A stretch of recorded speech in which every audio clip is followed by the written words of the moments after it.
We are 1 hour away from our live coverage of the final presidential debate that is being held here at UNLV.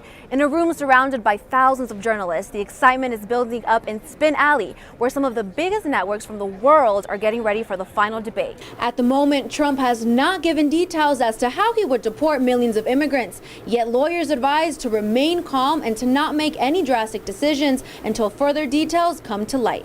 Reporting from the control room, Idania Ramirez, Univision, Nevada. We are in downtown Las Vegas, where dozens of people raise their voices in a protest against the North Dakota Access Pipeline, a $3.8 billion project that is being built on the Standing Rock Reservation and, if leaked, could contaminate the water that the Sioux tribe lives off of.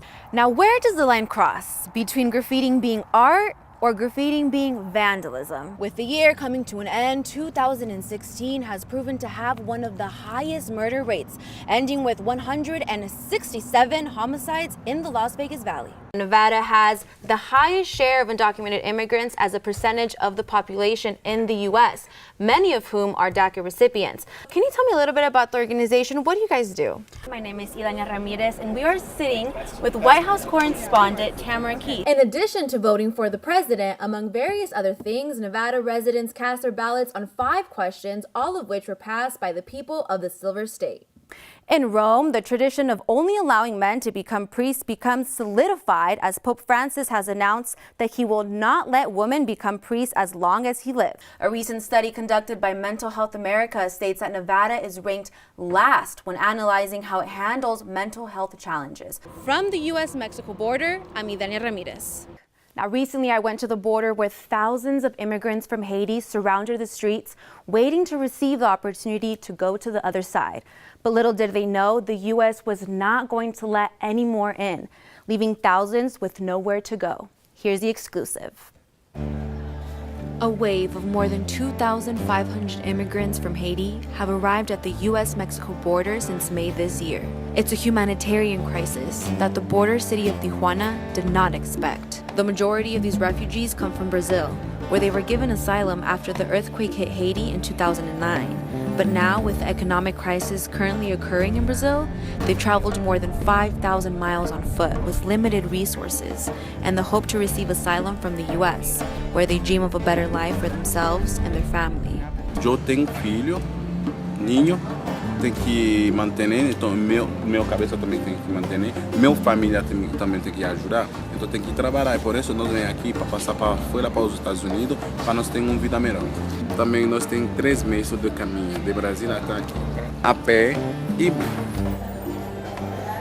The U.S. Customs and Border Protection at the San Isidro port of entry provides them an appointment where they're given a stamp that allows them access into the U.S. Initially, the U.S. was receiving 100 refugees from Haiti a day.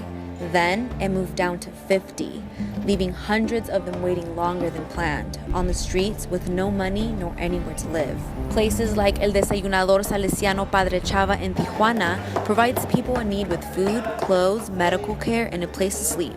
But with limited beds and thousands of unexpected immigrants swarming into Tijuana every day, many are staying with nothing. Can you imagine? We're talking of approximately 1,500 in 2 weeks. I think the U.S. has to take conscious about this. A pregnant woman already lost her baby. We have a newborn that was born early September here. It's tough. Regardless the hardships these people have gone through in their journey for a better life, recently, the U.S. Department of Homeland Security declared they will resume routine removals of undocumented Haitian immigrants after they had suspended deportations for more than 6 years following the 2010 earthquake. Now, Haitians that present themselves at the U.S. border will be detained and processed under expedited removal, which means they can be deported without an appearance before an immigration judge. Although this just took into place, the U.S. Immigration and Customs Enforcement states that more than 40,000 Haitians are currently on the route to the U.S., and they're not giving up. In the meanwhile, those who are in Tijuana just steps away from what they call the American dream. Haitians are trying to get through the day while they stay hopeful for a better life on the other side. Regardless the decision made from the U.S. to not grant them access into the country, this phenomenon is only growing. If any changes occur, we will follow up on this story. Let me introduce to you Vice President of the United States, Joe Biden. We are outside the Culinary Union, where U.S. Vice President Joe Biden is speaking in support of U.S. Senate candidate Catherine Cortez Masto. We have about a dozen, maybe hundreds of people here from the Culinary Union supporting Catherine Cortez Masto. We need to give her a Democratic majority in the Senate, right? The Democratic Senate candidate, along with the vice president, rallied supporters the day before the Senate debate between Masto and Republican candidate Joe Heck. Biden showed his support for Masto's initiatives to exercise women's rights, create equal pay for all, provide a pathway to citizenship, and he also spoke against the opposing Republican Party. Donald Trump and the Republicans, heck, they don't get it. They have no idea. This is a guy who said he rooted for the collapse of the housing market because that was good business. He could make money. Workers of the Trump Tower supported the event as a protest against Trump. I work at the Trump Tower and we're fighting for a better salary and for better treatment. We need the injustices to end because we need to practice the rights we have as workers. But Trump supporters also arrived at the rally.